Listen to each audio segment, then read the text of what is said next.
Assalamu alaikum, hurmatli seyircilerimiz. Yana haftanız hayırlı olsun. Bugün programımızda. Экінші мектеп интернатта концерт программасы 1 ve 11 sınıf talebelerini Qrim Cumhuriyeti'nin başı xayrılады.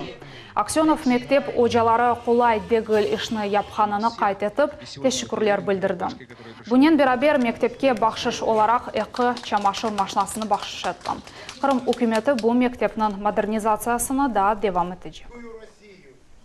Да, на самом деле, да, школа хорошая, дальше будем заниматься ее модернизацией, то есть у нас еще спортивная площадка, да, то есть осталась, да, спортивная площадка с нас. Так что в добрый час, ребят, я уверен, что и родители с хорошим настроением отдают своих детей в хорошие руки, выйдут настоящие патриоты своей любимой страны и нашего любимого Крыма.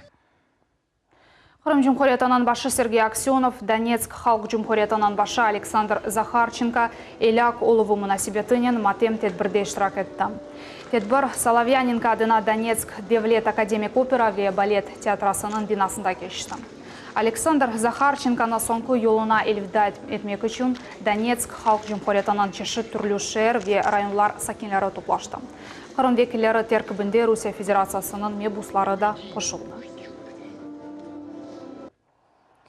Federal Təhlükəsizlik Xizməti sınırı Ukrayna sakini Qrimga selyanin kirəcək oldu. Sınırcılar Ukraynadan patronlarını aldılar. Bu haqda Qrim Cumhuriyeti boyunca Rusiya Federal Təhlükəsizlik Xizmətinin sınır idarəsinin matbuat xizməti xəbər etdi. Ukrayna sakini aytqanına ki, selyanı özünü qurçalamaq üçün maqsadının kullanmağa alğan. Eski Qrimdaki orman yangınının yox etuvi devam etmekte. Fevkalade hadise Ağarmış dağı rayonunda olup geçti. Anda yangıncılar çalışa birinci kurtarıcı bölükleri kelgende yangın meydanı 20 hektar yerine kaplap alğan, ölüm tehlikesi yox, zarar көргенleri de yox. Пожарно-спасательным подразделениям и сотрудникам лесного хозяйства удалось локализовать. Общая площадь возгорания составила порядка 20 гектар. Это смешанный лес. Огонь распространялся стремительно, потому что большое количество листвы, хвои. Работали помимо спасателей подразделений лесной пожарной охраны, волонтеры. В общей сложности от территориальной подсистемы РСЧС был задействован 256 человек, 33 единицы техники. От МЧС России, соответственно, работало 43 человека личного состава и 12 единиц техники. Qrim köprü üstünden avgust ayında 850 bin maşına geçti. Ortalama günlük şiddeti 27 binge yakın taşıtını kaplap ala. Bu ise iyul ayına bakanda 10%dan yüksek göstergeçtir. Böylelikle Keriş geçitinden nakliyat hareketi Qrim köpründen geçken hareketten bayga arta kala. Bu algar atlanuf mevsimi de tesir etti. Belli ki Mayıs ayından başlap avgustun sonuna kadar nakliye hareketi için en pışkın zaman olan.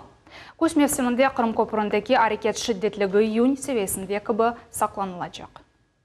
Sentyabrının 3'ü terrorizmge karşı fikirdeşlik günüdür. Her yıl bu günü Rusya'da hatıra tedbirleri geçirilir.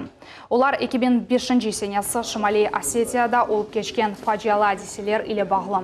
Bu sebepten Qrim milletler ara münasebetleri ve sürgün olğan gражданлардың işleri boyunca Devlet Komitetinde роль национально-культурных, религиозных, молодежных, общественных объединений по профилактике и противодействию экстремизму и терроризму mevzuға bağışlanған төгерек маса өткерілді. Субет сүкүнет дақасындан башланды.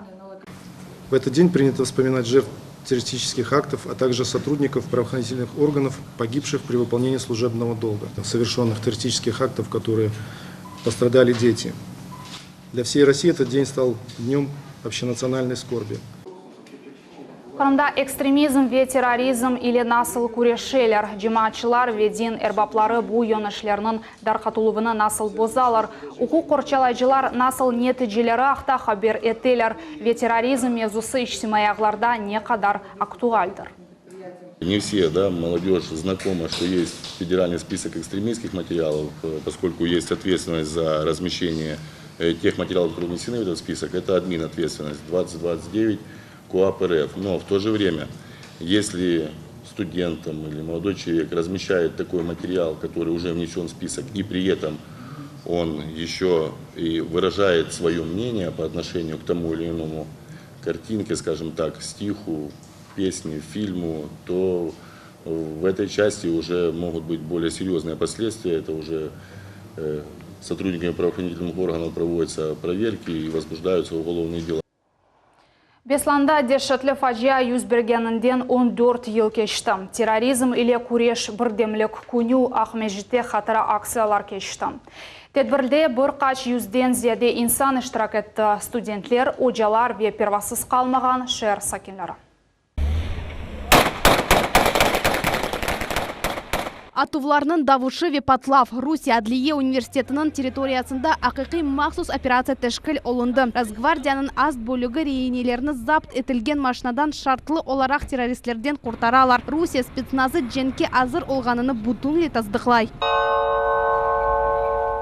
20 секунд. Дети Беслана хатыра акциясы Тиббиет академиясында да кечті. Бір даққа сүкінеті или фаджада вефат еткен инсанларны хатырладылар. Тамам 14 ел эвелсі террористлер Беслан шәріндегі бірінші мектепні запт еттілер. Олар мина олған бинада биңден зияды инсанларны ашсыз ве сусыз тұттылар. Учте бір рейнелер иляк олдылар. Оларның арасында 186 бала олды. Бүгін о фаджалы вақияны хатырасына академия студентлері көке бияс ава көресілеріні иберділер. Господи, скажи, доколь назначил людям ты страдания? Махсус хызмет хадимлері рейнелеріні сентябрь учінде құртардылар. Шу күн біздің девлетімізде айры бір күн, яғни терроризм или куреш бірдемлік күню кибі қайды тіле. Борьба с терроризмом – это не только работа спецслужб, но и в том числе проведение таких вот подобных памятных мероприятий, приуроченных трагедии в Беслане, чтобы события, с которыми столкнулось общество, государство, никогда больше не повторились. Ради будущего Лейханын гонюллері де терроризм или куреш бірдемлік күніне бағышлап бір-бірінің қоларыны тұттылар. Олар Тренева паркында Қырым балалары муабетлік üçün адлы концертны тәшкіл еттілер. Мы говорим о том, что дети должны объединиться, взяться за руки, подставить плечо к плечу друг другу и идти все вместе к светлому будущему. Только так мы можем победить терроризм национальный и также международный. Бүтін мемлекетте Бесланда олған фаджаны хатырладылар. Хатыра мирасимлер Қырымның эпосы тәсілі муэсеселерінде олып кечті. Султанис Такаева, Санзи Вадинов, Виталий Голубев, Миллет үшін. Айланып кечкен yolunun құруы Дубки Ливатки, Долашық yolunun құруы тек елінің сонында бітежек. Қырым yolları автомобиль қызметінің мәліметіне көре, шу yol кечежек еріндекі топрақ сайлерінден бірінен махкеме процесі девам етмекте. Бұндан ғары газ таминаты ағларының кечіруінен бағылы меселер сонына қадар да чызылмеді. Дубки Ливатки Долашық yolunun ұзынлығы 9 километр ве 4 yolақтан ибарет олачақ. Шу yol Ахмежитшері içindeki esas yollarını boşaltması planlaştırılan. Maşınalar ise 1 saata 120 km tezliginde harekette kete bilecekler. Шахси құружиларға мади ярдым. Госкомнат Қырым сакинлеріне ev шарайтлеріні яратмақ үшін ярдым етмеге девам етмекте. Оны реабилитация етілген гражданлар ве оларының құранта азалары, яғни өмір арқадашлары ве баллары ile алабылелер. Бұл инсанлар тек аризаны yazып, құружилық объектке керекли весиқаларını бермелілер. Если гражданин живет в Симферополе, строится в Симферопольском районе, значит, он подает заявление в администрацию Симферопольского района. Туда он обращается в отдел межнациональных отношений администрации района, и там дают четкие разъяснения, какой пакет документов, образец заявления. Все это собирают администрации и потом перенаправляют в наш адрес. Мади yardımını bir yılda 150'den ziyade insan alabile, bugünkü günde Goskомнат tek 30 kurucularının arizası üstünden çalışmakta. Maliye kol tutuvunu da 2 ay devamında almağa mümkün olacak. Esas şartı ev divarları көтерілген ve damları yapılgan olmalıdır. Степень готовности должна быть, как минимум, это должна быть стоять коробка и закрыта крышей. Вот, размер данной помощи он должен позволить человеку завершить внутренние отделочные работы по 1-2 комнатам, кухне, коридору, санузле и зайти в дом, уже жить в нем. Почему? Потому что многие живут там, кто-то на квартирах, кто-то в общежитиях, кто-то там на земельных участках во времянке в антисанитарных условиях. Вот эта помощь нужна именно для тех граждан, которые строят дом и не могут в него войти. Ахмежет живарында Амброзия için карантин. Аграрная адлы шер шекілінде қасабасында карантин илан олунды.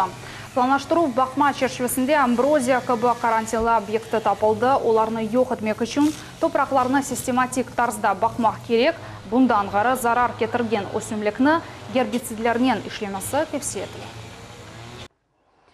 Федераль төлөкесізлік қызметінің қадимлері 23 яшлы қырымлыны туттылар.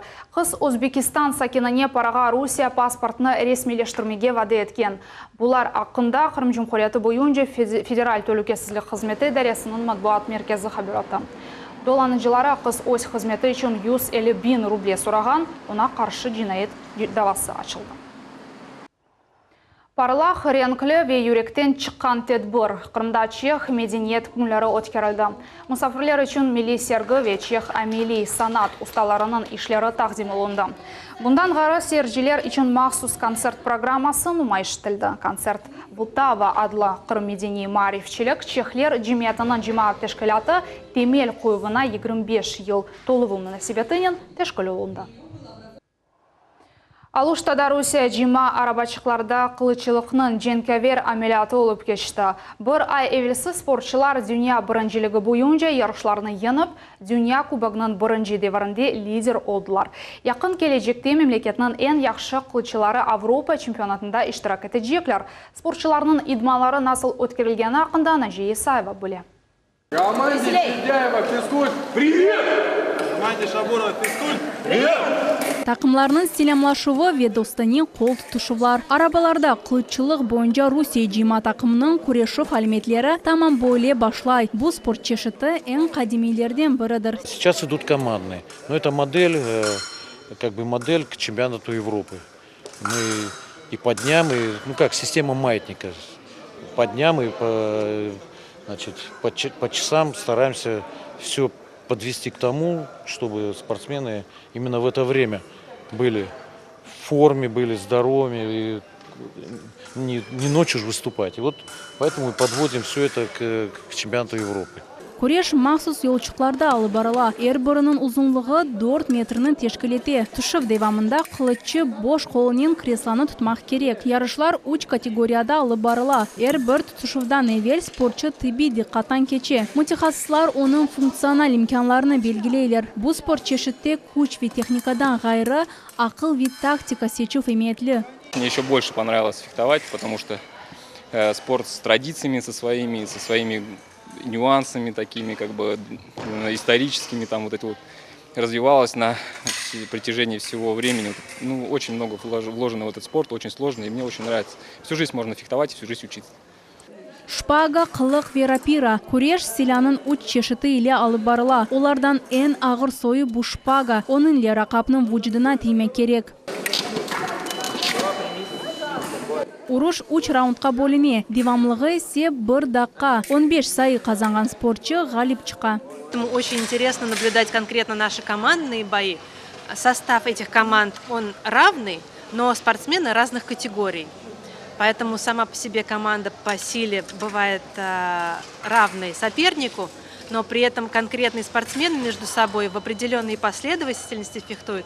И там счет сначала может быть кардинально разным, например, в 15 колах, а потом садятся другие спортсмены, и счет бывает переворачивается. Поэтому никогда не знаешь, какая команда победит. Yulia Yefimova kılıççılık boyunca nam kazangan sport ustası. O zaman bu sport çeşidiyle bağlayacağım deyip hiç de düşünmeydim deyip ayta. Kılıççılık ile ozu ve bütün хорантасы çoktan uğraşalar. Umur arkadaşı idmancı, balalar ise muhlislerdir. Заинтересовал вид спорта тем, что такой всеобъемлющий, то есть он задействует не только физические какие-то качества, да, можно тренировать человеческие, физические качества, наверное, больше даже личностные качества. Вот. И все-таки это игра такая психологическая, да, поединок. Вот этим он меня очень заинтересовал.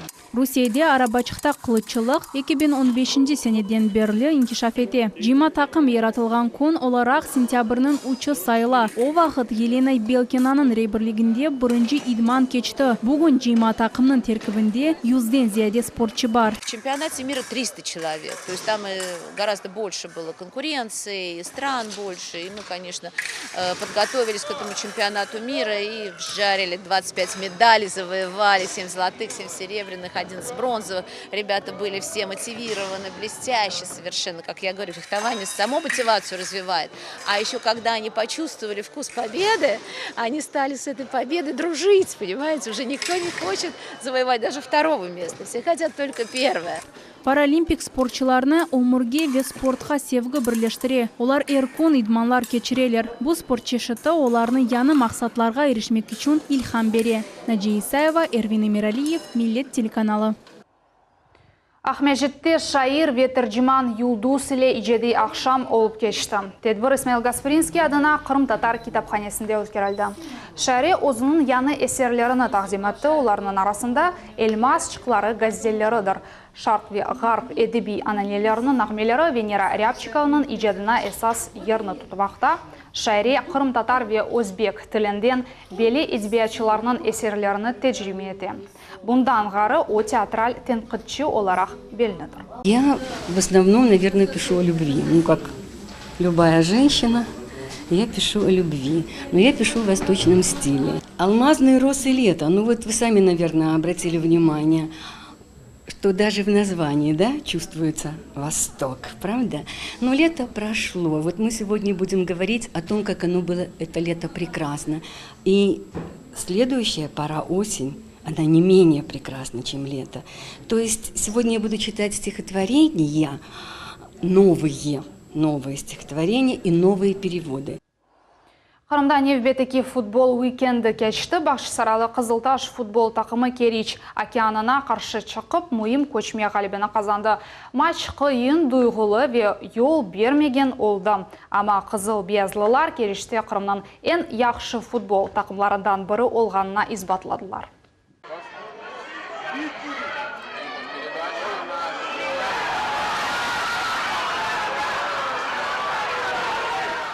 Бұл елетнен бізім янымыз сонына етті. Ақшамлар рад кешсін.